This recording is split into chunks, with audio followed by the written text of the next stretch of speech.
We're back with another episode. Welcome back to the... Oh, you ready? I wasn't, but I am now. Okay. Welcome back to another episode of The Face of... What? The faces of the Flemings and the Fowlers. Welcome back, you guys, to another episode of The Face Off with Fleming and Fowler. Still messing up again. What voice is that? I don't know. Is that your radio voice? Sunday. No, it's like a Nickelodeon voice. Yeah? You like it? I do. I actually really do. I like that. Hello, everyone. Welcome back. Welcome back to another episode. How was your week this week? Past week? So glad you asked. Ooh, yeah. What if we just sang the whole episode? Ooh, yeah. They would absolutely kill us. I had a patient today that pooped his pants. I had to wipe the shit up. Wiped it up front to back. And then the nurse was getting on my nerves. Oh, Lord. I hate patient care.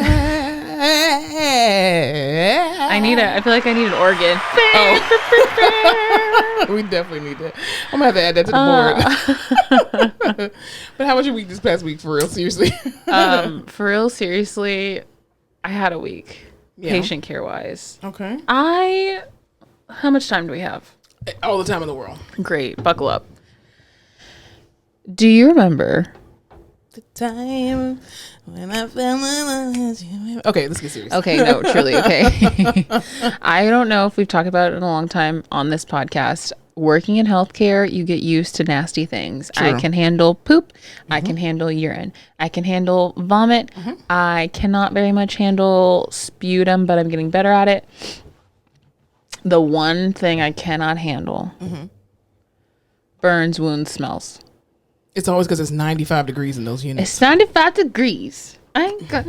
Listen, Glorilla is directly responsible for global warming right now. I feel that. Anyway, I have a very sensitive nose. I always have. I can smell you coming. Mm-hmm. And I haven't had an incident in a room in a long time. The last time was when we had a patient who's got... Oh my... Ugh. Is it the one with the Cheerios? No, that got on your arm? The one that got... It was like boogers on my... Like phlegm on my arm. I was in a room with her and this patient. I looked down and there was like... Someone had hawked a loogie and it was stuck in my arm hair. Oh, God. And the thing is, I kept telling Alyssa, I was like, don't throw up. Don't look at it. We're almost done. Because once it starts with me, like once I get grossed out, I just keep going. I was dry heaving. Dry. Can't even talk about it. In your mask. It was kind of funny. In my mask. Okay. That was how long? That was years ago. Yeah, but it's still hilarious. Yeah, no, it's still funny. But since then, I've been fine. I've been cruising. We're good. So... Okay. Went to go see a patient this week. He had gotten a cabbage, extubated in the window. He was doing fine. Somehow it all went to shit. He came from another hospital. Yeah. Had this weird vasculitis situation. I don't know. When I think vasculitis, I just think like... What is vasculitis for our listeners who have no clue what that is? I don't fucking know. It's an inflammation of the vasculature. There you go. What I'm thinking when I hear that is like...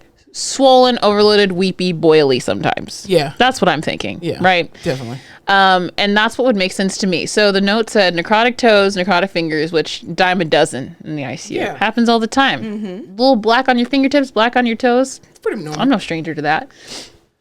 So I told I checked in with the nurse. I said, yeah, I heard he has necrotic fingers, necrotic toes. She goes, I don't know what you're going to do with this man. Necrotic nose, finger, toe. It looks like he was on Mount Everest. Looks like he has frostbite. Oh, no. I said, what are you talking about? That's horrible. That just was not reflected in the note, I don't think. No. And so I was like, but he's okay to see. She's like, I don't know how you're going to see him, but you are free to try. And that is how I should have known. Red flag. That is the first. It's not even a red flag. It's like a flashing red sign. Mm-hmm. Okay. Mm-hmm. So I told the PT. Bruh. Exactly. Yeah. I told the PT, hey, he's good to see. I don't know. It was we got to see what's in there because I don't know what's going on. She's like, okay. I took 2 steps in the room, took a whiff, took 2 steps out. Jessica just hands me. She goes, you're going to need a mask. I said, I know me and you know me and I'm going to need a mask. You put on N95 or just a regular? No, just a regular. When I tell you that this man, it looked like Steven Johnson's syndrome, but it wasn't. You know how they get like their skin looks like it's sloshing off of their body. Yeah. His eyes look like they have melted to each other, like closed. Mm-hmm. His nose is necrotic. She was right. Toes, not even. Was he trached or like intubated or anything? Trached on the vent. Gotta be. Was he medically sedated? Gotta be. I think he had to have been on sedation a little bit. Oh, I wouldn't even know where to put my hands. Thank you. Okay. Oh, so it wasn't even like, I'm used to necrotic fingertips, right? Yeah. Like pressor support, necrosis. Okay. No. This looks like he had dipped his fingers in black paint. Like if Lovecraft Country where they touch the arm and it turns. Yeah. That's what it looked like. Wow. He has those wet dressings on his entire body. His skin, it looks like he fell in a vat of acid. It was this poor man. Also, the best part is he's in there. Why does he need therapy at this point? Why does he need therapy? What am I supposed to do? Anyway, I immediately am like, huh? Which like nothing makes you feel better than being in an ICU, feeling like complete shit, and someone coming in and started actively dry heaving at the side of you. So that was like great therapist moment for me. I don't know where I'm gonna touch him. I don't know where I'm gonna grab him. I'm just. Oh, that's your foot. That's my foot, you weirdo. I'm sorry. I'm trying to play footsie. I don't even know. Have you? Okay, the only way I can describe it is Two-Face and Batman. The way his face looks, but over his entire body. Yeah, he looks like fucking Deadpool without a mask. Yeah. And I looked at Jessica, and she was like, "I'll just do it. It's fine." And I was like, thank you. Did she get him to the side of the bed and stuff? Bitch, be so fucking... I was going to say, why does he need therapy at that point? So for real right now. So my whole job is to assess your fucking range of motion. So Jessica is there, this physical therapist who is like the angel of my life. She's the best. She is assessing his range of motion in his arm. Because when I'm telling you, I could not touch... just talking about it. Okay, anyway. Get through it. She does all the range of motion.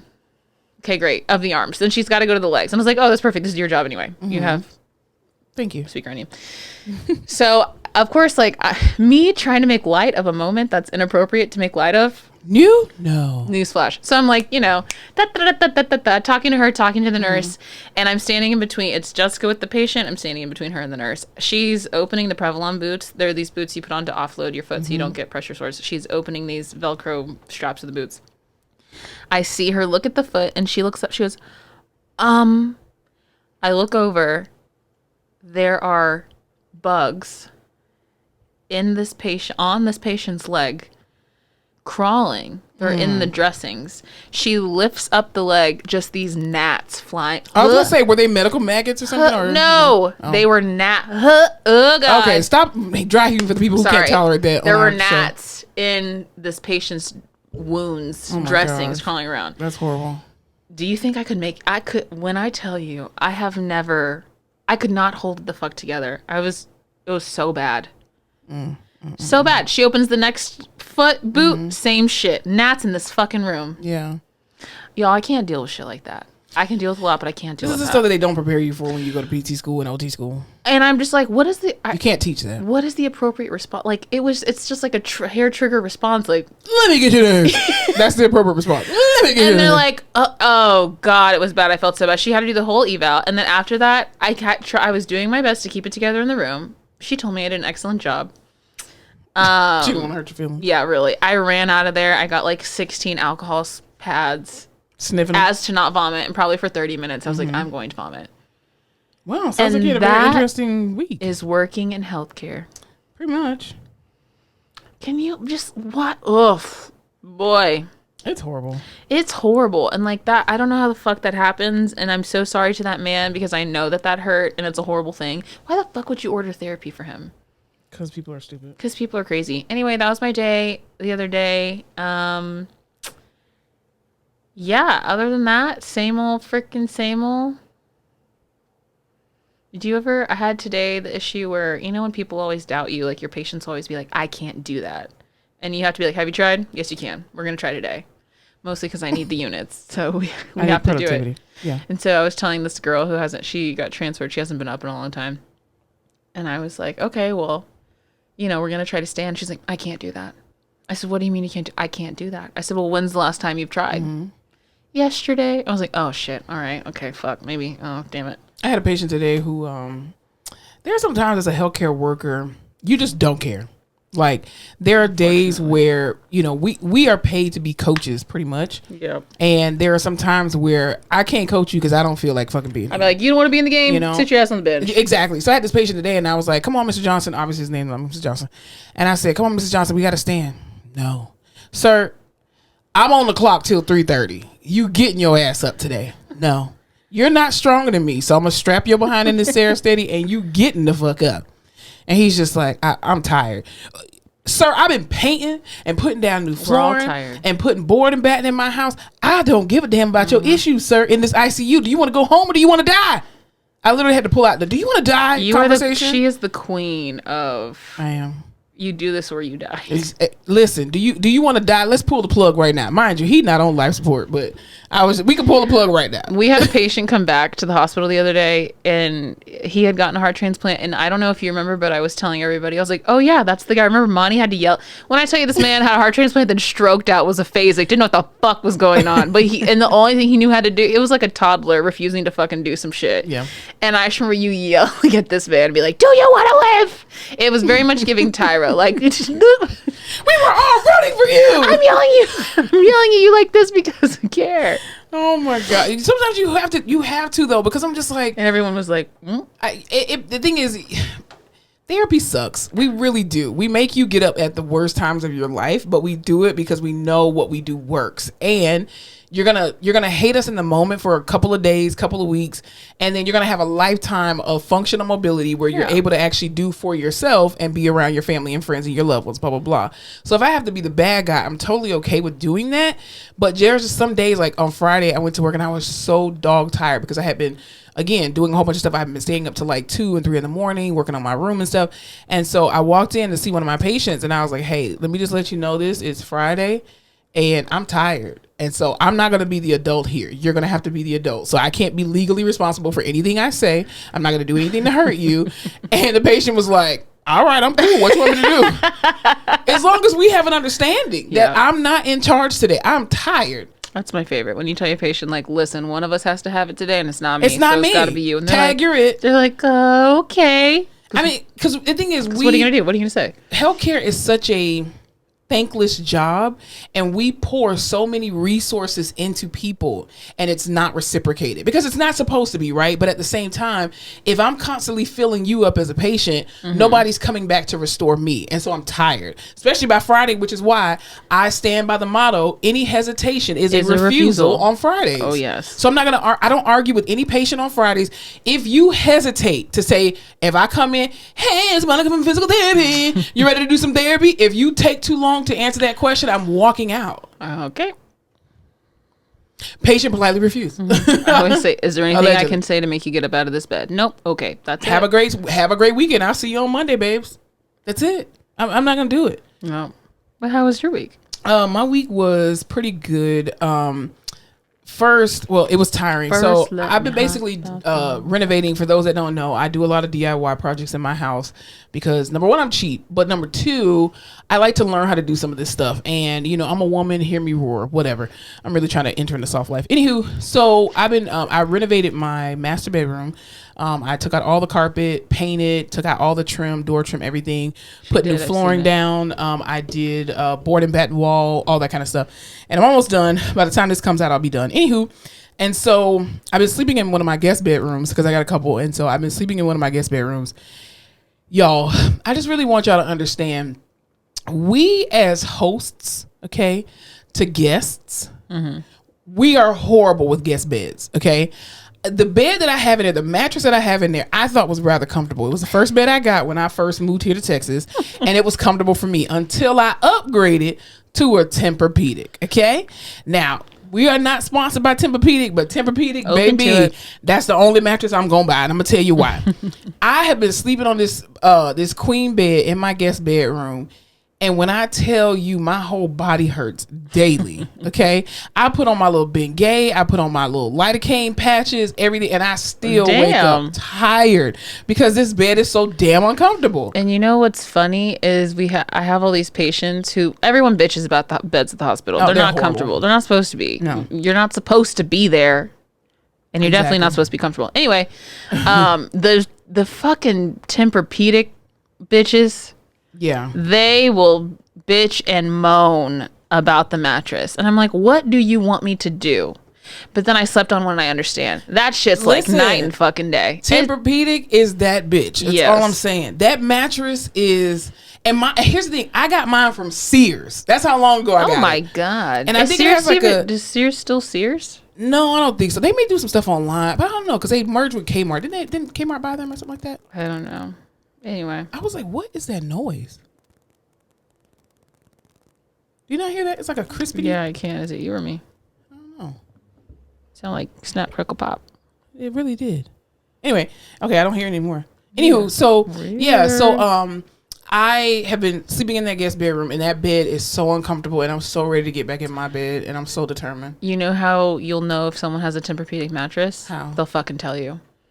Yeah, absolutely. All the time. I use it as like being vegan, but for mattresses. Well, I use it as a dig to my patients. So I'm just like, you're stuck in this twin bed, and I'm going home to my Tempur-Pedic. You choose whether or not you're going to get up out of this bed or not. Ooh. That's in extreme measures, though. I don't have to oftentimes point that out. I just know that if I was in a hospital, I'd be the worst patient ever. Oh, absolutely. I definitely would. I was nauseous the other day, and if you're a therapist in a hospital, if you work in a hospital and it requires you to be involved at any level with a patient, them being nauseous is like a zero excuse. Like, I have 8 meds someone can pull for that. I'm gonna grab an alcohol swab. I'm gonna get you some water or a cool washcloth. Like, tough shit, you're getting up. I'm just gonna tell you, you know what cures nausea?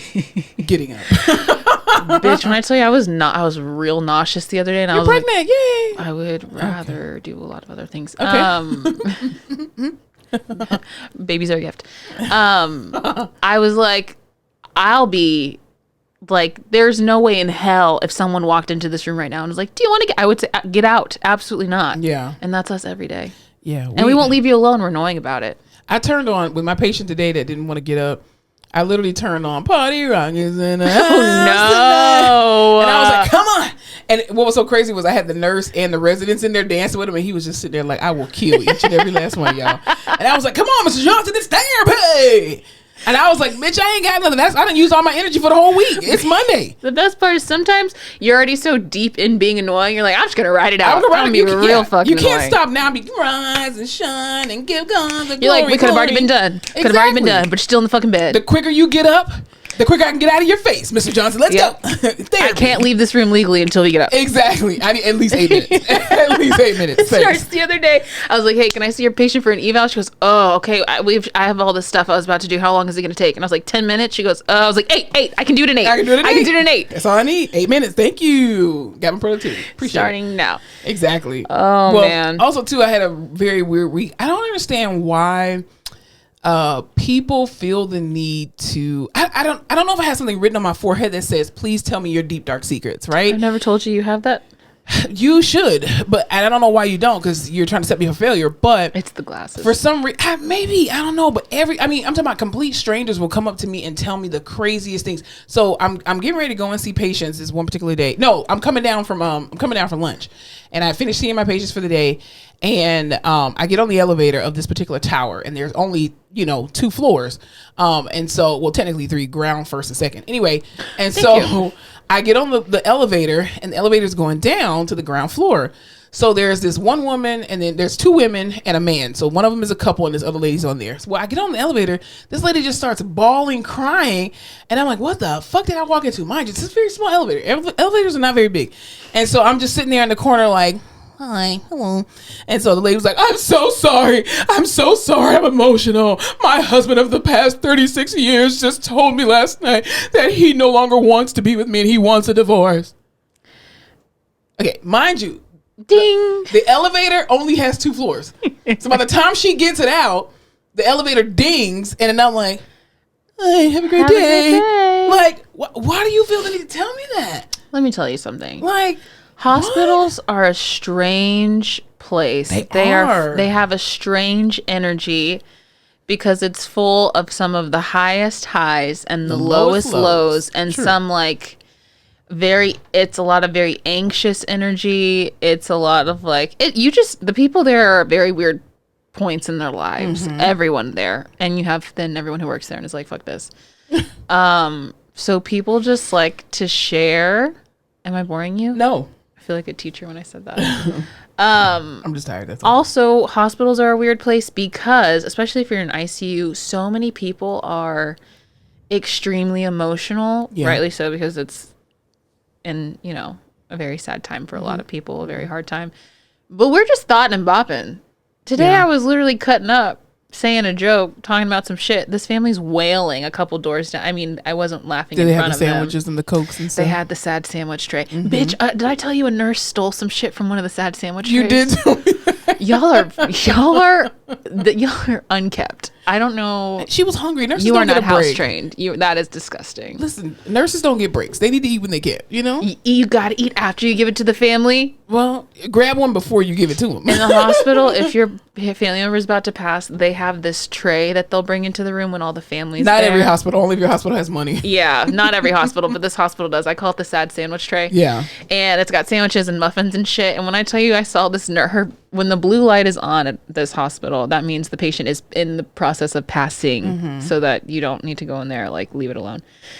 So I saw this nurse going into her, right before she went into her blue light room. She fucking pops the top of that tray, takes a couple muffins and shit, puts the top back on, takes it in there. And I was like, did she just steal some of the sad I would have absolutely, I condone that. I would have did the same thing. That's aura points down for sure. I would have did the same thing. Listen, if I got to sit here and mourn with y'all, at least I can mourn on a full stomach. That's all I'm saying. All I'm saying is, hospitals are a weird place to be because you have these people are grieving, sad, crying, but you're just and you see it every day. So you're just living your little life. And it's weird to you kind of learn the motions and how you can walk down the hall and you can be laughing and shit. And then you walk by the people crying and you have to be solemn because it's respectful. It's like when you drive by a graveyard and you just turn your music down. Yes. And then as soon as you pass by it, you turn it back up. Exactly. Turn up or what? But I don't know. I think maybe because when you work in a hospital, you're so used to it. You're so calm that people who aren't think that you're this, a safe place to land. Well, but people just like to tell you their shit. They do, and I don't understand why. These are complete strangers. They will just come up to me and tell me the deepest, darkest secrets, and I'm just I'm a vault. I really am. I'm a person who is considered a vault, especially in my friend circle. Whatever you you don't have to give me a disclaimer. This stays between you and me. Don't tell anybody. I'm a vault. You literally could tell me something, and Jessica's already told me, and I'm gonna be like, really? Wow. I'm so bad about that. I don't say that until after I've already said the thing. Did they tell you that? And I'm always like, oh wait. And if they ask, you don't know. Yeah. So I've always been a vault, but I don't know that people can see that on my forehead that, hey, this bitch is the vault, but it's really mind boggling because I'm not a psychologist. I think you just look like you give good hugs. I don't Okay. There's something about you. You just look like you give a good hug. It's because you have big boobs. Is it the boobs? I think it might be. Look, again, soft place to land. Yeah, but not for adults. Adult soft women. Place is a soft for place. Men, yeah. Well, only my man. You just look like you give a good hug. Yeah, I do. I give good hugs, but I don't have that written on my face. It's big boobs with RBF. Yeah, but you got body language. Okay, Ursula, body language. But no, I don't understand why people are like, you're so approachable. What? That I would not say.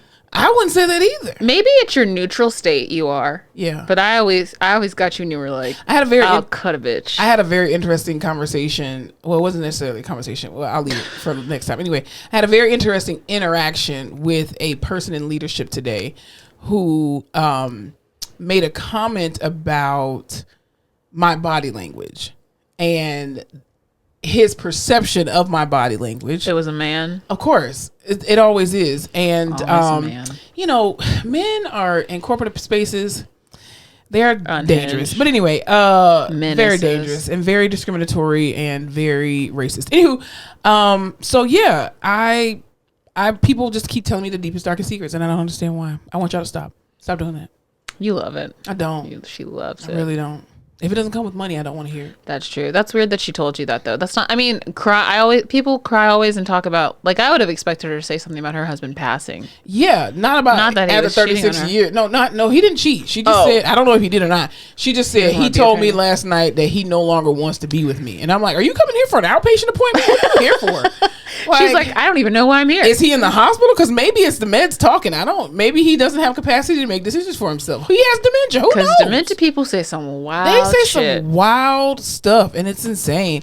But and then I had a patient who sounded like Joe Biden, leaving the entire next segment, because y'all know we got to talk about politics at this point, because a lot shit been happening. Favorite political podcast. He was so cute, or he is so cute. I discharged him today, and he was talking, and I said, he does a little laugh that Joe Biden does, like hey, that kind of thing. And so I told him, I was like, sir, has anybody ever told you sound like Joe Biden? And he's like, no, I don't want to get shot. I was like, no, that's it was the other one. So today I ended up seeing him, and his grandson was in the room. And so I was like, yeah, did you tell your grandson I told you sound like Joe Biden? And his grandson was like, now that you say that, he actually kind of does. That's I was hilarious. like, dude, this is your granddad. But anyway, speaking of Joe Biden, we're going to get ready to the show at 30 minutes in. Anyway, so as y'all know, this week, there's been a lot of amazing content that has been going out. Wait. You know, we technically this is just got it. Thank you. Mm-hmm. Carry on. Okay, we technically live in the Truman Show, and so this week Joe Biden announced that he was dropping out of the presidential race and he would not seek re-election. Funny, because remember the last episode you were like, we've got 4 months till the election. What the fuck are we supposed to do if he drops out? We're supposed to just get new people? Well, no, I knew they were going to do. They were going to get Kamala. I mean, I figured. I know, but it was just funny because we were just like, this is insane. Why would someone do that? Exactly. I mean, he announced this past week that he tested positive for COVID, but that he's doing perfectly fine. And I'm like, please stop announcing you have COVID. We don't care. Yeah. It's like the flu at this point, but exactly. Like, remember when COVID first came out and everybody was like, Denzel has it. Oh my God, Tom Hanks has it. Oh Jesus, because everybody was like dying at the time. But we were like, oh please, we're gonna lose prayers. Everybody. And now it's like, that's comical. Who cares? But yeah, so this nurse, I was talking to her, and one of the infection disease, but one of the higher nurses on the floor was like, okay, just remember you have to mask still. I said, what the fuck? I literally took a step back. I said, are you sick? She goes, no, I was sick. I had COVID, but I'm over. I was like, oh, see what I'm saying? Oh, I thought you had like, I don't know, something flesh eating, Ebola or something. COVID, yeah. So as y'all know, again, COVID numbers are going up. Okay, and flu. Anywho, so Joe Biden decided to not seek re-election, and has given his nomination over to Kamala Harris, basically, because she is the vice president. So technically, she will take the nomination. And people have had mixed reviews online. The biggest thing I think too with this election is that we know that Joe Biden is 81 or 82. I think he's 81. I think oftentimes as healthcare clinicians, because we see it every day and we work with this group of people and this population of geriatrics, I think a lot of times us in this society, we are so quick to throw away our elders. But on the flip side of that, a lot of times our elders are not quick enough to get out of the way. And I feel like with the decision that Joe Biden made recently to drop out of the race, number one, he should have done that. I think that it was valid. I think he is qualified to run this country. I really do. I think that what he experiences and how he behaves, how he talks, how he acts, that is a normal 81, 82-year-old, because we work with 81 and 82-year-olds all the time. Mm-hmm. That is how they are. But I think that the Democratic Party in general should have never put him as the front runner in the very beginning to be president because of his age. Yeah. And, it's not ageist of me to say that. It is just a reality. The man is old. He's old. But here's the thing, too. I think that we as a society, again, we throw away our elders so quickly and we discard them as if they don't have wisdom to give us. The problem is, too, that with the wisdom that the elders have, a lot of times they're not willing to share it. Just much like we just use it for examples, how we tell our patients all the time, hey, what we're doing works. Mm-hmm. And I know you don't see it right now, but it's going to be beneficial to you. It's the same regard of bridging these generational gaps with politics. So a person like Joe Biden should be able to come in and give counsel to the younger generation of congressmen and women that are now coming up, because he's been in it for decades. You know what I mean? And so I think that there's this discarding of elders and them not giving any wisdom. And I know, people are going to say, well, the young people don't listen. Well, if you come at me or come at the young people with this judgmental attitude, of course I'm not going to want to receive anything. It's sometimes how you handle the information, because we'll look at our grandmas. I mean, my grandma's 100 years old and she's been on this earth since 1924. I can only imagine the shit that she's seen. My grandmother picked cotton at one point in her life, growing up as a biracial, well, I'm not biracial, she's mixed. Her dad is white, her mom is black, or was black because they dead and gone. Anywho, but she has so much wisdom to give. But if the younger generation never goes to the older generation, or if nobody's reaching across the aisle, then we're all going to be lost at some point in time. That's true. My issue with older people. You ageist. Okay. I know. It is not ageist. Well, and here's the thing. I'm not old, fucking young. You're 30 so I don't know how it feels to have lived this long ass life and to have seen all these things. I'm sure I would also be like, these kids don't know anything. Working with a population of people specifically above the age of 65, I can not even count how many times I've had, and I'm going to pick on older men because women tend to be a little bit better about it, but I can't even tell you how many older men have just like given me shit, told me I don't know what I'm doing. They're just like, I don't want to say crabby, but like curmudgeoned and stuck in their ways, and they know, and you don't know how to do it, and I've been moving this way for this long, and we're going to do it like this, right? Then you show them how to do it. It works. It's successful. They can do the thing. I can count on one hand how many of them had said, oh, I'm sorry. I apologize. I should have listened. They don't do that shit. I was having this conversation, I want to say it was Thanksgiving of last year, with my mother's sister. I don't really consider her aunt. Anyway, I said it with my chest. I said what I said. My mama's sister. Anyway, and so she's a very argumentative person. The problem is she doesn't listen. And she thinks she knows everything. And so I was having this conversation with her, and she's just like, you young people don't know anything. Y'all want to protest everything and da-da-da-da-da. And I said, and the problem with your old ass is that you don't listen to what the fuck young people are saying. And this is why you can't get your point across. Well, y'all are not open. You just called me stupid, baby. You just called a generation of people stupid. How dumb is your old ass to sit here and have all of this experience and wisdom and not sit my young ass down and explain it to me? Like, at some point we got to stop blaming each other, right? Yeah. But I also think too, it's people were saying, I heard mixed reviews that people were saying that it was sad to see President Biden go out like that. And I think his legacy is what it's going to be. This is not a retirement from like basketball. You know what I mean? Like, I think too, with regard to Joe Biden, I think the reason why he kind of held on, obviously it was for ego, but also, this isn't like Brett Favre leaving the Green Bay Packers, right? And like, oh my gosh, he's one of the oldest NFL players. Yeah. Oh my gosh, he wanted to go out winning a championship. Like, you have lives in your hands. You're literally controlling a country. And so certain decisions should have been made a long time ago. Thankfully, you made it now. But at this point, the candidate that we have, it's almost like you're in high school or you're a grown adult now. But in your brain, you're like, no, I just graduated high school like a couple years ago, like that. And then you look back and be like, bitch, I graduated in 2002. What? It's been 22 years? You mean like all the 7-year-olds who have to get hip replacements and they're like, what do you mean? I'm not going to be back to 100%. I'm like, you are not 50 years old. And the thing is, and I think that's why so many men and women in Congress continue to stay. So even, for example, people were talking about, oh, Joe Biden can't talk. He can't do whatever. Okay. Mitch McConnell was having live seizures on camera. This is what I'm saying. But so many people have so much shit to say about Joe Biden, and Mitch McConnell was freezing as if he was in real time. And you know what he didn't do? He didn't step away. Nancy Pelosi got her ass the fuck up out of there, but she still should have left long time ago.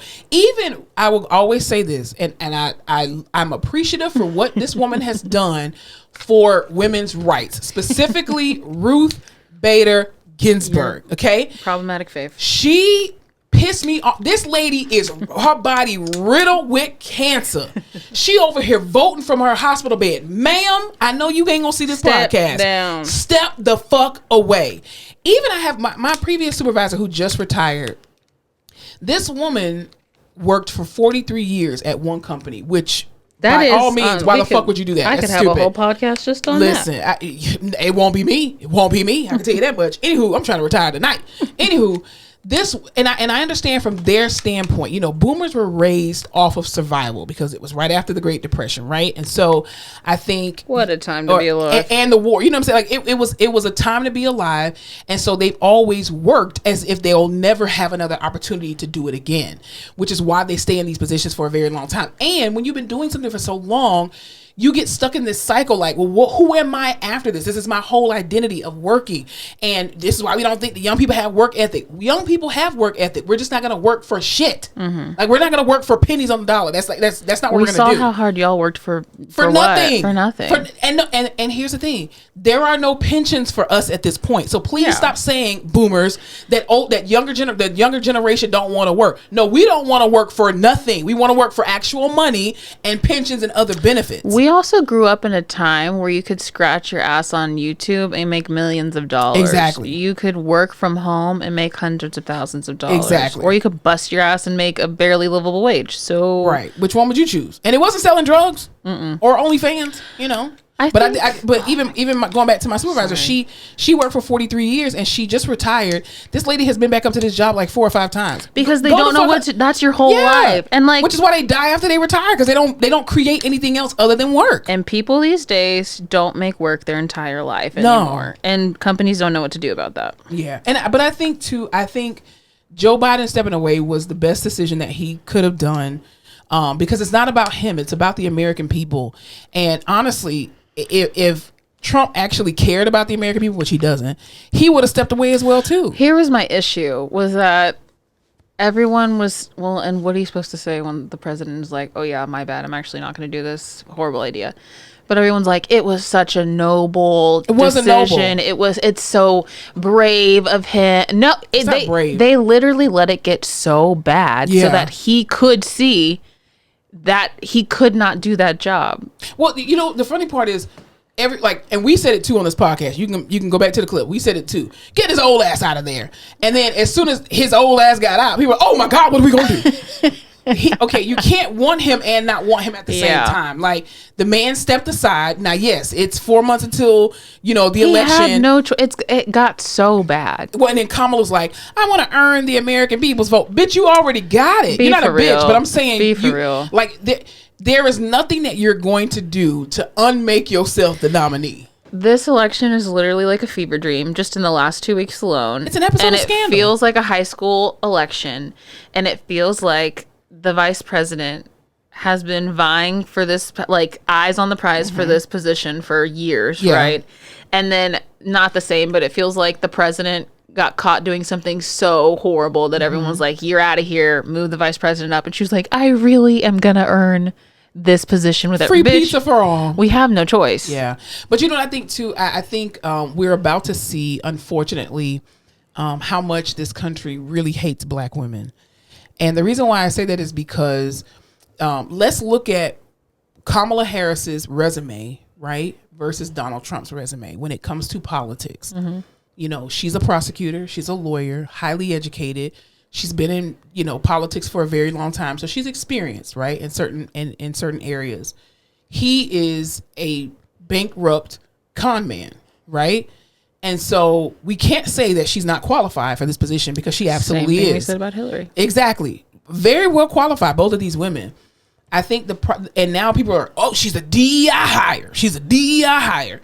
Well, first of all, I can't help that I'm black or Jamaican or Bahamian or Irish or European. And that I have a black job. And that's the blackest fucking job you can ever have. That's what a black job looks like, being the president of the United States. But then there are people that are just like, there's no way that these people are going to vote for a black woman. Well, then don't vote for the black woman. Vote against Trump. Do that. I'm just like, yeah, she's a black. She's not just black. She's a black woman who is the vice president of the United States. Exactly. You know what I mean? Like, but that's the same thing you could have said about Hillary Clinton. She was just a woman. Yeah. Period. But she was specifically a white woman. That's true. And we know historically, white men will never put white women in positions of leadership. True. They'll put a black man before they do a white woman. It is just honestly insane to me this whole thing. Who do you think her vice president should be? I got my pick. Who is it? Gavin Newsom. Because you know why? Sometimes Kamala. It's got to be a white man. It's got to be a white man. You can't have a woman of color. Oh my God! Imagine though a power woman of couple. God. Stacey Abrams. Imagine. What if she had Michelle Obama? She can't. She's winning. She wouldn't. And then she'll jump out and be like, because replace me with Stacey Abrams. In droves. Yeah. We would all vote for him. The 8.5 by 11s would come out and they'd be like, absolutely not. But I mean, they voted for her husband. They won her. They like, Obama was a nice black. They love Michelle, but Michelle would never do it. She's also not a politicker. No, because she was like, she claims she gonna go high. Yeah, right. No, she would. No. So it's got to be a white man. I agree. Unfortunately. I don't know who's the Jewish guy? Shapiro. Because there's only one, right? That was very specific. Who's the Jewish guy? There's like a billion Jews. Shapiro. Dave Shapiro? Ben Shapiro? Not Ben Shapiro. I was gonna say that's horrible. But then Josh Shapiro, governor of Pennsylvania. But then there's the Palestine of it all. Yeah, and I think that's going to be another thing. It's like, Biden did this one interview a couple weeks ago. The guy asked him, "Are you a Zionist?" He was like, "Yes, I'm a Zionist." And I was like, "Hi, Joe, just please stop saying the first thing that comes to your brain." But he's 81, y'all. That's what they do. That's what 81-year-olds do. And I know you might have seen one sharp 81-year-old, but they don't come a dime a dozen, baby. Well, and that's the thing too, is the people who are like, compare him to the rest of the 81-year-olds. I'm like, babes, we are. Well, There's some sharp 81-year-olds out there. He's not one of them. Please put in the comments how many 81-year-olds you come in contact with every single day. I'll wait. Because I can guarantee you, for us, how Joe Biden is behaving, his demeanor, his character, everything about him says 81-year-old. Mm-hmm. I had an 83-year-old today. He walked 200 feet around, but he was shuffling his gait. He don't have Parkinson's. After 80, you are simply existing. And you can be with it and you can know what's going on, but you are just like cruising at 45 miles an hour. You're not running marathons. You are not running the fucking country is what you're not doing. You shouldn't have a job at 81. No, can you imagine? And the ones that do are like, I still tend to my ranch. Yeah, you can do shit like that. I'm a Walmart greeter. That's all you should be doing at this point. They're doing. They're greeting a Walmart. They're running the ranch that they've been running for 45 fucking years. Yeah. They are not they're solely responsible for the new coat. They're making pillows. They're sewing some shit. That's all I'm saying. They're giving out blankets. This is what 81-year-olds do. And again, I want us to continue to speak about the Republican Party side of people that won't get the fuck out of the way. And the thing is, you say, well, they're not trained. Okay, train them. Train these young people of how to be in politics. Like, I get that it's a systemic issue, but I just really want it to be like a middle-aged melting pot representative of the country. Smart, hot people, like Scandal, but real life. Baby, this is Scandal. I know, but I want it. I need it for real, but not just the drama. I want when you watch a show, Huck is real. When you watch Suits, have you watched Suits? I've seen a couple episodes. You know how the lawyers are all, and I'm aware that it's fucking television, but they're all, I understand that. Yeah. When the lawyers are there, they're like these attractive, very quick, smart individuals. Mm-hmm. I want that, but not like morally corrupt. I'm not asking for much. Never gonna happen. Get it together, America, please and thank you. Yeah, it's never gonna happen. Also, too, unfortunately, so I have been seeing, because again, I'm not necessarily into politics, but I do pay attention to it enough. You're the politicker of the podcast. Well, I just be talking shit. But anyway, I have seen on the news, because of course where I work, everybody wants to watch the news. Fox News. It's everything. On in every fucking and every patient wants to talk about it. Did you see what happened, sir? I'm here for physical therapy. And you know what the best part is the people. There's some people where you look in the room and you're like, oh, I already know Fox is gonna be on, and they'll be watching CNN or something, and I'm like, huh. And then I'll walk in and it's this like first generation immigrant from who knows where, and they're like, it's the biggest Trump supporter in the world, and I'm like, this is such a fun little cultural study we're doing. Yeah, it's like, no, let's turn this off. I just be like, let me mute your TV real quick. Oops, sorry, I turned it all the way off. Unless you're watching Sex Sex in the City. I'm gonna turn that or shit off. Family Feud.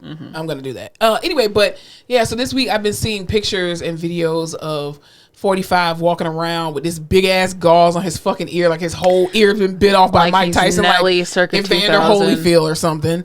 And then there are people in the crowd that are wearing the thing too. Like remember I don't know if you remember back in the day when Nelly had first came out and he was wearing a little Band-Aid up underneath his eye. Everyone else started doing it. And now the stupid Trump supporters, and I'm just like, y'all look so fucking dumb. It does look stupid. It looks very dumb on this alleged assassination. That wasn't no damn assassination attempt. That shit came from that. The call was coming from the inside of the house. Anyway. Listen, we all know I'm not the politic girl, okay? I'm solely going off vibes here. Nothing feels right. You know, I did have a coworker of mine today. It was very... Uh-oh, what happened? Are you talking politics at work? Yeah. Does that not drive you insane? No, because I can have conversations about politics and we can disagree. I'm not trying to change your mind and you're never going to change No, my mind. I agree. I just like... But not with patience. I don't talk about it with patience. No. It's Only just staff. some people...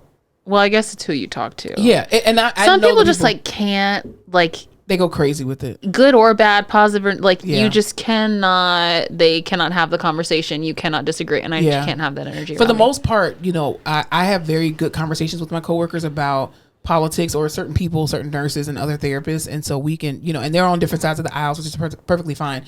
The one thing that does frustrate me about this whole election is how the amount of people that are choosing not to vote.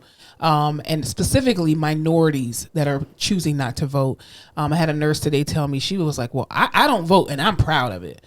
And so I That's quickly, an odd thing to say out loud. but I quickly said to her, well, unfortunately for me, my ancestors actually died for me to have the opportunity to vote. So their death will not be in vain on me. And she was like, well, you know, I kind of don't think it counts anyway. That's okay that you don't think that. Why do people think it's okay to say that stuff out loud? That's what I'm saying. I'm just like, you know, the fact that you don't understand the people that have come before you who have literally bled and died. Even just black people, yes, obviously, but also even too, at one point in time, women were not able to have their voices heard in this country. And you wonder why your rights keep getting taken away. Because you're doing stupid shit like that and saying, well, I'm not going to vote. It doesn't matter anyway. It doesn't matter anyway. You know how many millions of people say shit like that and then they don't vote, and then this is why we have the economy that we have now? Right. It's so, and it pisses me off, especially when I see black younger people that have that mentality that say, well, I'm not going to vote. And I just want to punch them in the fucking throat. I swear to God, I do. I do. We got to rock the vote. Somebody hold died. the ditty. Somebody died for you to have the right to choose to go stand your ass in line at a library and vote. You'll stand in line for concert tickets. You'll do everything else. But and then some of these celebrities too are getting on my nerves because they're so divisive with their language. Well, they got to earn your vote. No, they actually don't. Well, don't just give it to them. Well, bitch, I'm going to cast my vote. What? Yeah. I don't know what you want me to do also, here. They're not the only person on the ballot. There's a lot to look at on the ballot. There's Your a lot to know about the ballot. It's a big ass ballot. Have you ever seen that shit? There's a lot of fucking shit on it. The presidency of the United States is just one element to voting. Okay, there's a lots of bubbles to fill in on that little piece of paper. When the Supreme Court kicks things back to the state, your county commissioners, your mayors, your governors, your sheriffs, your clerk of courts, those are the people that are going to be in charge of how well your life is in your individual state. That the United States of America's president and the Supreme Court can't touch. Because you know why? It goes to the Supreme Court of your state. Each state got a Supreme Court. Y'all know that, right? And I'm not a politic girl. That's not what I do. I'm a physical therapist. That's on public school education. That's on Google, bitch. All I'm saying is there are so many other things. Your local judges, you have to vote those people in. Why do I know that? My godmother is a retired judge. She had to run for election every single term. Now, she was never challenged, so she kept her seat. However, people still had to go out and vote for her and cast their ballot. And I'm just like, people don't get that It's more than just the presidency of the United States. So when you go and say, I'm not going to go vote for anybody, you are ruining your opportunity to help save the state that you live in. And then you complain about, oh, they took away the rights of abortions and they took away this and this and that. Well, yeah, because it's a state's issue now. And because you were so caught up in the goddamn presidency of the United States, you didn't worry about all these 32 other things that was on the fucking ballot. Like, can we go back to just econ or something? I blame COVID. I blame George Bush, because some of you bitches should have been left behind. Listen, it was a different time. I cannot stand that when people are just like, I don't vote. It's 46 things on the ballot. Also, that's not like a cool thing. That's not. You're not cool because you don't vote. That's not the flex you think it is. No, it's not the flex. There's 57 things on the ballot. It's cool to be an educated and contributing member of society. I don't know. But they be having so much to say when shit be hitting the fan. Shut the fuck up, because you didn't cast your vote for the county judge, and then you have all these unarmed shootings of members of the community.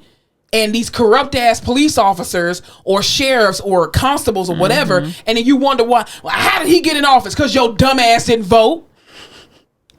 Well, we got this judge. He just throwing everybody in jail, giving them maximum sentences. He done gave my son or my cousin maximum sentence. Because you don't care until that should affect you. Because you didn't care until it affected you, and your bitch ass didn't vote. Because you really think people are coming out? Millions of people are coming out to cast a vote for one person. There's 62 things on the ballot.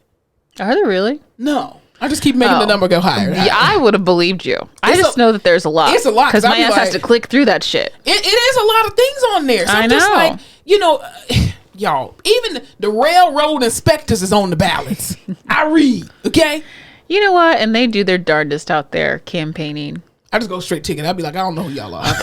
But I'm casting my vote. I read the names. I go off the vibes. I'd be like, Hispanic. Heard that one. I'd be like, you're like, a minority. That sounds like your name sounds racist. Exactly. Moving on. I knew a guy like you in high school. Didn't like him. Exactly. Next. I knew. And at least we're voting. At least we're voting. The fuck are you doing? We're doing our civic duty, bitch. But anyway, speaking of older people in Congress who have just older people in Congress in politics. Unfortunately, this is a wonderful woman though. This is a wonderful person who unfortunately passed away at the age of 74. Who is no longer here. Who's no longer here. And she died being a congresswoman. Anywho, amazing woman, Sheila Jackson Lee. She was a congresswoman for I think the District 18 in Texas. And she's, for those that have never seen a picture of her and that are listening to the podcast, she's the black woman in Congress that always has like the 2 or 3 braids that look like a braided rainbow across her face. Which so cool. How does she do that? That's been her hairstyle since I was a kid. Like, I absolutely love her. Braid crown. It was always like her, Frederica Wilson, and Maxine Waters when I was growing up. And Frederica Wilson is the one, she always wears red, but she always wears these fancy like cowgirl hats.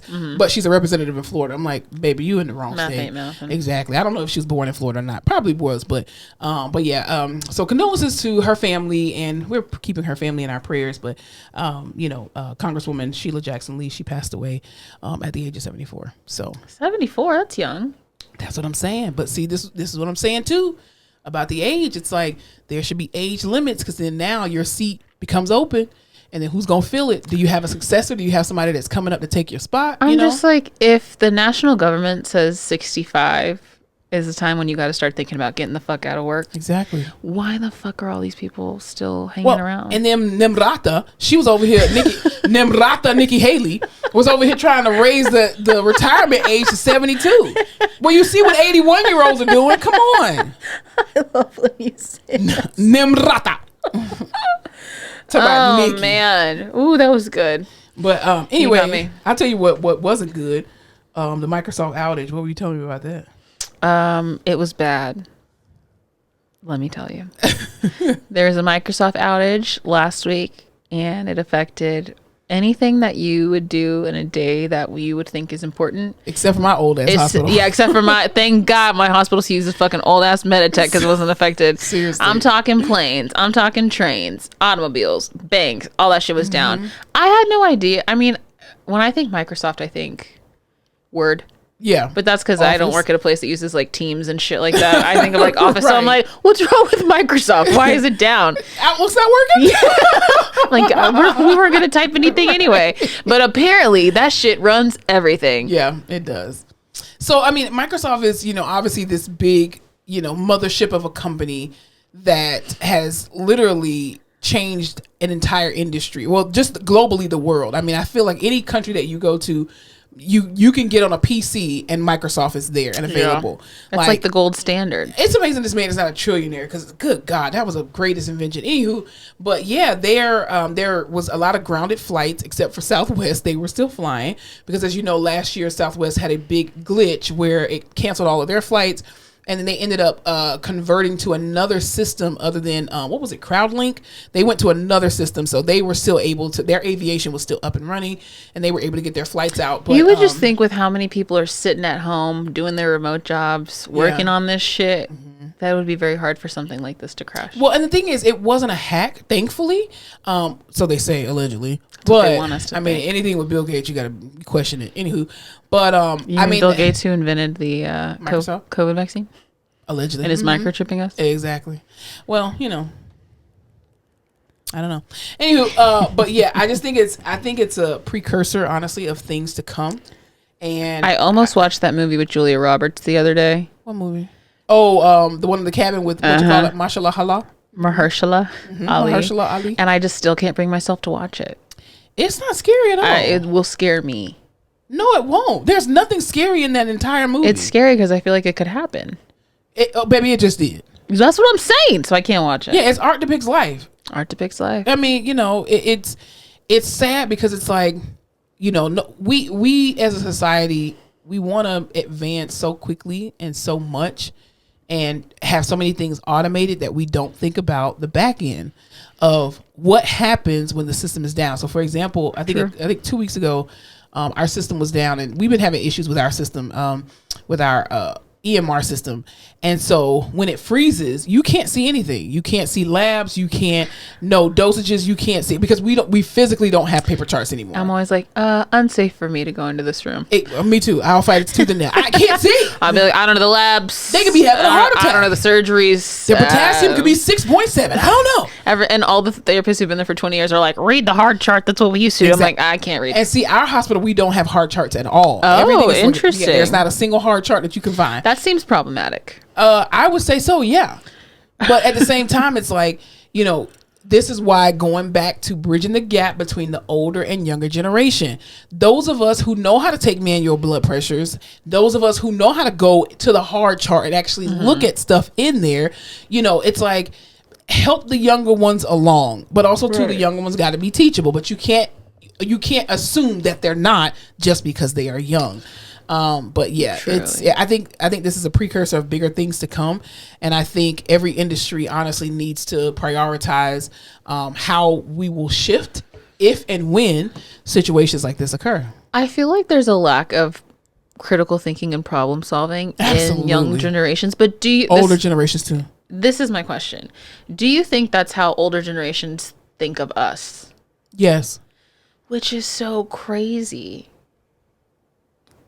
But I blame the older generation because if you call the younger generation stupid, that means you haven't done your due diligence as the older generation to train us. So who's really the stupid people? You older people. Because I'm just like, I think that boomers, right? Let's just throw them in a group. Didn't have the internet growing up, right? I have almost anything at my fingertips right now on my phone, on a computer. I can find anything. I can do anything super quick. So they're used to like, paper, pen, old school. I'm in that sweet spot because I got the best of both worlds. I had old school and new school. True. Gen Z and the one after them, what the fuck is that Gen called? Alpha. Okay, I feel like they have all of these things at their disposal, more than we ever had them. And they can't problem solve shit. No. I'm like, look it up. Had to. Just Google it. Like, you don't understand something, just throw it into Google and see what pops out. And it just doesn't even cross your mind. So I don't understand. I'm very frustrated with old people and young people right now. Yeah, well, it's because younger people have not had to live the same lives that we have lived and that older people have lived. So, you know, I come from the generation of encyclopedias, the Dewey Decimal System. You couldn't even copy all these pages. You had to write everything when out. you say those words, it sounds like you should be 60 years old. You would think. I was born in 84. What that sounds like to me is you literally had to go when you went to the library. Absolutely. It was definitely dusty in there. Gosh. And you spent hours in the library. But also to even just simple survival skills. I mean, you have, you know, hurricanes and stuff that happen and other storms and whatnot, and people have no clue what to do. And it's not because they've never been in storms before, but there's no survival skills whatsoever. The internet gets wiped out when that happens, and you can't. Oh my God, where's the Wi-Fi? And it's like, why can't you just learn how to exist without internet? But they've never had to, so that's why they can't do it. Or it's, I won't say they can't. It's just more difficult for them to do it. But I think millennials and Gen X, we are in that sweet spot where we did not grow up with internet. We didn't grow up with accessibility to stuff. We had to figure it out, and we had to build. During those times in the 80s, 90s, and early 2000s, it fostered a culture of critical thinking. The economy does not operate on critical thinking when you have Chat GPT sitting in your face. My cousin and I were having this conversation today, and we were talking about how even in IT or just even in certain industries, people cannot even function because they don't understand language. Like, if you think about it, medicine is a language. Correct. And if you cannot speak the language, you're not going to be able to navigate through it. The business world is a language. Yes, it's skills, knowledge, and abilities, but it is a language. And if you have no clue of how to talk to it or to tell it what you want to do and how to maneuver through it, you're never going to be able to succeed. Oh, one of my friends that work in corporate, because you know, there's times when I'm texting and I'll put like with like shorthand, or I'll say like status post, not even thinking, right? Because that's how we talk. I have friends send me like corporate acronyms, and I'm like, bitch, in 1,000 years I could not even begin to explain what the fuck this means. Yeah, it's all gibberish. Let's circle back.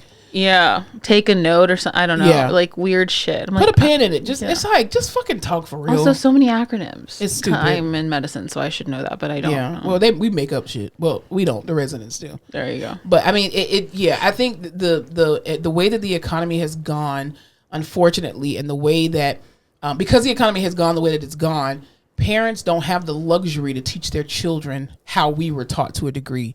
You know, like I remember I tell the story all the time about how my world history teacher in the 7th grade, Mr. Johnson, shouts out to you. I hope you're still alive. Is that why you call everybody Mr. Johnson? No, that's just a common name. Got it. But no, Mr. Johnson, it was so funny. We used to call him Cheesy Booty. Anyway, because he had a really big butt as a guy. Anywho, we were in the 7th grade. Don't judge us. Anywho. He would be fired today. Well, no, he wouldn't be fired. We would all be suspended. He would be fired for no reason. You would make like one TikTok calling him Cheesy Booty, and everyone's parents would be like, why does he think it's appropriate to let the kids call him that? We're calling for his head. It's like his butt's just big. But anyway, he instead of teaching us world history, which I mean was beneficial, I guess, whatever, not really, but he was teaching us how to balance checkbooks. Oh, I need to order checks. Thank you for saying that. Who writes checks anymore at this point? No one, but I need like one book for the next 6 years. Well, even cursive. They don't teach cursive in school anymore.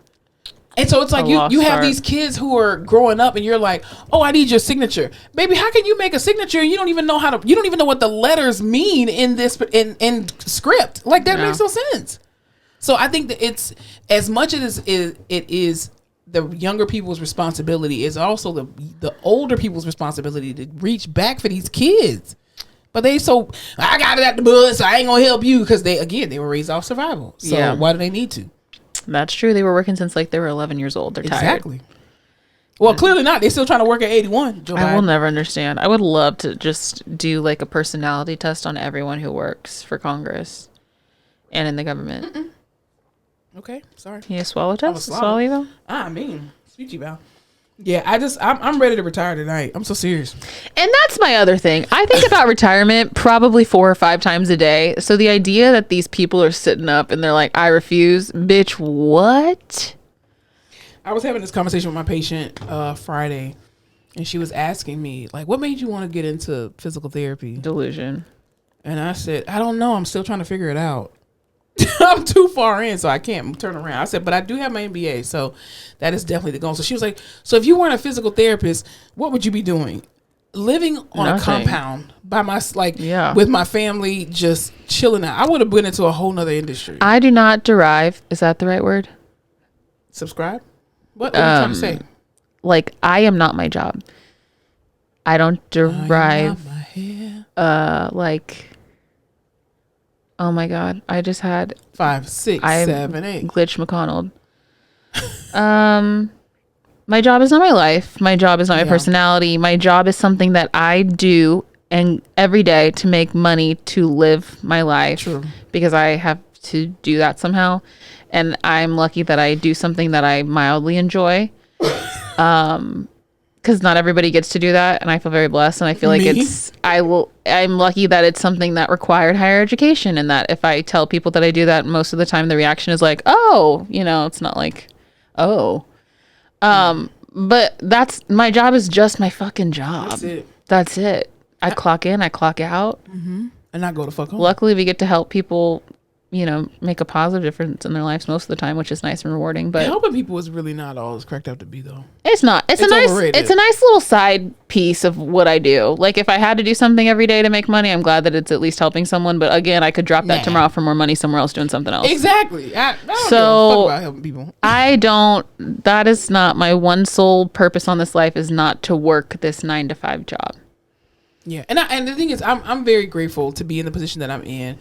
I know I talk a lot of shit about not wanting to work, but I'm very blessed and happy and grateful that I do have a job and that I'm in a career that I liked at one point. I don't think I've ever loved it, but I liked it at one point. Yeah. Also, too, I'm grateful that someone else fought and died for me to be able to have the freedom to choose, number one, my education, and to be able to have the choice of how far I have gone in my education, how many times I have received education in the form of degrees and certifications, because at one point it was illegal for my people to learn how to read, to even know how to read. You'd be killed if they knew you knew how to read. So I'm grateful that people came before me and bled and died for me to have the option to do what I do. So I am grateful for their sacrifice, but also too, I still don't want to work. You know what's crazy? But I want money. I was thinking the other day, I was like, there was a time in my life where I was like crying, praying, and I was like, please, I just want to do this job. Like, I just want to pass this test to do this job. I just want to get this interview to do this job. I just want to get into school to do this job. And now I have it. I'm like, please get me out. I would do anything to not have to clock in every day. Please. Yo, I literally just had that conversation with my best friend. I was like, remember the day Dr. Turan called me and said, hey, you got accepted into a program? I was like, thank you, Jesus. And now I'm just like, why the fuck did that man call me for his raggedy ass profession? Oh my God. And like, just how emotional you are at that time. And you're just like, I just remember telling him, I'm like, if I can just get one interview at one school, I can make it. We're like just praying, like, please, this is what I want to do. And now I'm here doing it by the grace of God. And I'm like, Lord Jesus, please, if there's just get me out. It's a prison sentence. Just get me out, please. I did not know what I was asking for. And you rejected me for a reason, but I kept knocking at the door of Jesus, because I got rejected the first time. And God was like, bitch, you don't think you're supposed to be there? And I was like, no, Lord, this is my calling. This is my calling, Lord. I need to be a PT, Lord. And I got in that program, and I was like, I don't know what this is going to be for me, but I'm too far in. I done spent too much money. In too deep. I got too much debt, so I got to finish. I was telling my cousins have always said they wanted to go to med school, and one of them is about to take the MCAT. And I think she's just realizing like, oh shit, if I do this, like, I'm gonna really have to do it. It's a long time, which when you're 20 years old, you're like, well shit, I'm not gonna have a life until I'm fucking 30, maybe. And so we were just talking about different options, and if she didn't want to go to med school and all this stuff, and I'm like, but listen, here's the thing, once you're in it, you're fucking in it. You just got to do it. You just got to fucking do it. So, and that's how I felt. I was like, we're in it. What are you going to do? I saw this. There's this one lady on TikTok and Instagram that I follow. Her name is, she's a neurosurgeon, Lady Spine Doc. And so she had a video of where she was, or somebody sent her a video from her job. And it was this guy talking about how he was an MIT grad neurosurgeon. And he quit his job from being a neurosurgeon to just be out in the woods. And they were talking about burnout and how, he had always dreamed of being a surgeon and wanted to go to school and And then he got through residency, internship, residency, all this good kind of stuff. And as he's becoming a neurosurgeon, he's just like, I don't want to fucking do this shit. But it's like you don't have a fallback plan because you put all your eggs in a basket. Like when you're in medical, I mean, I think the only industry or the only profession really where you can maneuver in and out of very fluidly is nursing. Like nursing, you can be, you can be a CRNA, you can be a nurse practitioner, you can go into all of these different areas. And you can go back and forth as you please. Yes, and some of these other ones, like for PT, once you're in it, you in it. You can't move. You made it. You got it. You can teach maybe, but that's still boring as fuck too sometimes. Yeah. So if I can tell you anything, it's just come ask the person who's in the industry before you do it, and just do a job that, like, you can do and not make your entire life or personality, but it will pay your bills or support whatever lifestyle you want to live, and then have other shit that you do that fuels your life. Because then you get stuck in this position where you're like, this is my whole fucking life. Yeah. And you're screwed because you hate it. Well, which is why I went back to school and got another degree and got, 3 more certifications, because I'm like, I knew when I graduated PT school that I was not going to be a PT for very long. I knew that right away. But again, I was in too deep, so I couldn't just quit because I had hundreds of thousands of dollars in debt already. I was on clinicals and I was like, I don't want to do this no more. I really was. I was like, I don't want to do this no more. And I'm good at my job. I think I'm very great at my job. And I love working with patients. But at the same time, I don't want to work with patients sometimes. Like, I want to be able to have the freedom to come in and out, do my little song and dance when I want to. Correct. But to be stuck in an industry where you really can't move around, like that, I don't think people talk about enough. Yeah. And nobody prepares you for that. Your teachers are like, you made this choice. And it's like, when I was 18, I made this choice and I wasn't paying attention. I just looked at highest salaried jobs, black jobs, and it came up. And I was like, oh, I can do that. I got enough credits. Blackjobs.com. Exactly. Like, but yeah, it's very interesting. And I say that with a lot of privilege because there's a lot of people who want to do my job and they didn't get into school or they didn't have the opportunity or the money or something. And so I say that understanding. I'm just talking some shit right now. All right. I get it. Our feelings are valid. Damn it. Thank you. We're still grateful. Yeah. But our feelings are valid. Exactly. Also, I'll tell you what else is valid. Did you watch the WNBA All-Star game this past weekend? They are all valid. It was amazing. It was the WNBA versus Team USA. Interesting choice. And but Team USA, they are all in the WNBA. Anyway, it was a great game. The WNBA won that game.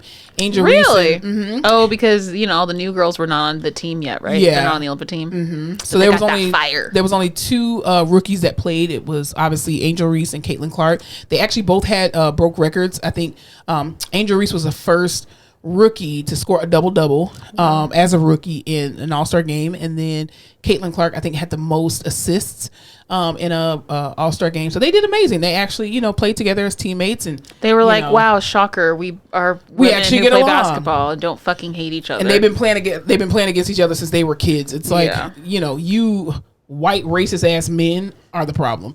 Anyway, what have you been watching, or anything you've been watching? I watched the Simone Biles documentary on Netflix. Oh, cool. If you don't know, she just made the U.S. Women's Gymnastics Olympics team again because duh. Was there any doubt? No, Gabby Douglas didn't make it though. I am sad about that. I would have loved to see them together. Her. I really do too. How old is she now? The Gabby Douglas story on Lifetime. Lifetime was really good. How old is Gabby Douglas now? I want to say 20. Well, okay, so Simone Biles is 26. She's the oldest U.S. gymnastics, I think, that's gone to the Olympics. Really? Don't quote me, but I think that's correct. And everyone was like, is she gonna come back? Because she's 26, God forbid. Well, yeah, because you peak at what, like 20 and 15 gymnastics or something like that? Yeah. And did you know? But your body can't take all that though. Hers can. Doesn't she look different? The same, she but looks different. Ripped. Gabby Douglas looks really ripped, but she's older 28. Gabby Douglas is not 28. She is. She was born. God, December. That's why she looked like that. She looked grown. She is a woman. She's beautiful though. Her arms. I'm so jealous of her arms. Do you know? Okay, I could literally please, if you are even a little bit interested in Simone Biles, if you just think anything about, just go fucking watch the Netflix documentary. It's 2 episodes because it's just about what happened in Tokyo at the last Olympics and like her gearing up to this Olympics. She has 5 tricks named after her. Only one of them has been successfully landed by another gymnast in competition. Get out of town. I love that. She literally at this point is only doing gymnastics to just up her own shit. Well, because they had to change the scoring too, because they were like, well, you're too good, nobody else can do it, so we're gonna have to deduct points from you. I know, like, and insane. I love it. And when they did, she just competed at something. Worlds. She just competed at Worlds, and the 3 girls that placed were all black, and I loved it. It's great. Love to see it. Yeah.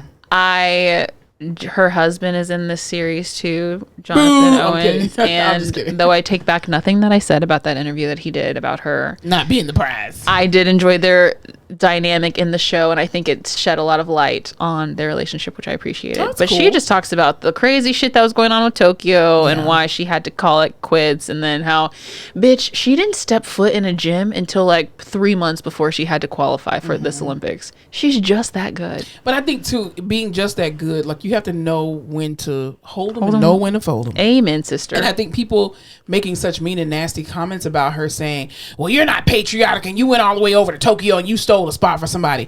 If you can't do what Simone Biles can do, shut the fuck up. And also too, if you've never worked in an industry where you see athletic injuries on a regular basis, shut the fuck up.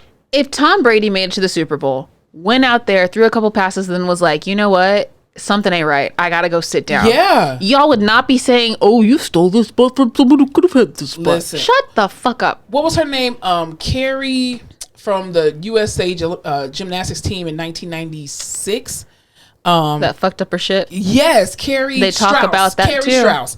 When Carrie Strauss went for that second vault, when she went for the first one, she broke her fucking ankle. And went back and had to land that shit again. And she landed it, and it ended her fucking career. And so they talk about that because they have...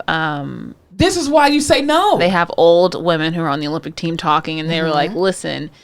That was Cold War Olympics. Yes. They brought over all these people from Europe who were fucking insane and she was like, we were not allowed to have we were not allowed to be goofy at practice. We were not allowed to talk out of turn. We were not allowed to do all of these things. It was miserable. It was this badge of honor to be miserable and to go out there and perform for your country like you were in freaking Russia, Romania, Yugoslavia, these places that are very militant. Yeah. And she's like, and it was abusive. It was. And that's why people, all these people look at that at Carrie like, oh, you did this for your country. And people are like, that's abusive. She broke her fucking ankle. The one thing and she these loved, are kids. She was like 15 years old. The one thing she loved, you mean to tell me that's your end of your career, and then you come back and people are like, yay, for 2 weeks, and then nobody remembers you until it's time to do a Netflix documentary about somebody else? Yeah. Bitch, please. So I'm keeping my angles. They talk about that. They talk about all the abuse from Larry Nassar, the doctor, and which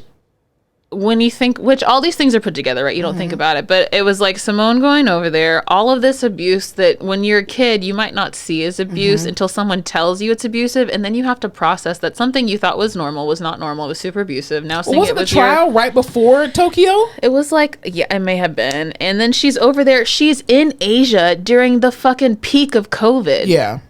Ground zero for that shit. And it was like it was the first time her family wasn't at a competition. Yeah. She was just in her head. And when you're in your head as an athlete, we know as athletes. I was gonna say as therapists. I used to be an athlete. That's a long time ago. But as therapists, when you're in your head and you're not focused, even just simple things. When what do we teach about, or what do we learn about in school? When an athlete is tired, or when a person is tired, they are more susceptible to injury because they're not using body mechanics correctly. I mean, they're just all over. Girl, just take them damn things off. I know, because it's gone. They died. They died. But I mean, what's the first thing we tell patients? I always tell them, I was like, listen, if you're nervous and anxious, we're fucked, because you're gonna start freaking out. You're gonna hurt me, or you're gonna hurt yourself. Exactly. You can't do it. Anyway, it's really good. Go watch it. And then I saw Twisters, the new Twister movie. 10/10. Would Is recommend. One of them supposed to be what you call it's like kids or something? Is that what they are, or no? No, I think it literally had no relation. Oh, that sucks. But I did just watch the original Twister. The effects are awful, but great story. Oh, it was believable back in the day. I bet. There's like a fucking cow just... Yeah. We got cows. Yeah. That's like the famous line in that movie. It was good. If you're even a little bit gonna see it, I would see it. That's cool. I've been steady watching Grey's Anatomy. Of course. And I've been still watching Sprint, that is following it's following Sha'Carri Richardson, the runners. Shelley and Fraser Price, the Jamaican team, the American team. And it's for like Noah Lyles and all of them. It's following all of them during the Is it a week leading by up week? to the World Championships? No. It's a series. I think it's like three or four episodes. Okay. The problem is, I saw this one interview with Usain Bolt, and he was talking about Noah Lyles. Noah Lyles is he's very cocky. It comes off very much so like, you're doing too much. I get it, you're good, but God's gonna humble you. Just relax. And so even Usain Bolt was like, I think for Noah Lyles, he needs to just like calm Usain down. Bolt's telling you that. Yeah, like Usain Bolt was rightfully so show off, but Noah just it's like you could tell you were shoved in. It's almost like Drake. Oof. You know what I mean? He's Not acting a like good- Drake, and I'm like, please stop. Just Not stop. a good look. Yeah, you're an amazing runner. You're a world champion, and You're a runner. You're a track You're an star. Olympian, but you don't have to just run and shut up and dribble. No, I'm kidding. But he's very cocky. Interesting. We're rooting for everybody black, but relax. He looks like Walmart Michael B. Jordan. I'm not dealing Also, with he's a Cancer. Interesting combo. A Cancer? Mm-hmm. When people say stuff like that, I'm always like, what the fuck does that mean? I would never date an Aquarius. What the fuck does that mean? Is there a roadmap to how people are? Aquarius men, dangerous. What do they do? Gaslight. They're human beings. Everybody does that. They Stop are. putting that shit on horoscopes. Now, Tauruses, we are stubborn. Yes. Yeah. Yes, we are. And like your home and like nice things. Absolutely. And we'll fuck you and up. are just slow to roll. Once you're mad, but it takes you a second to get mad. Once you're mad, you're fucking pissed. And it's like World War III. Absolutely. Definitely. That's accurate.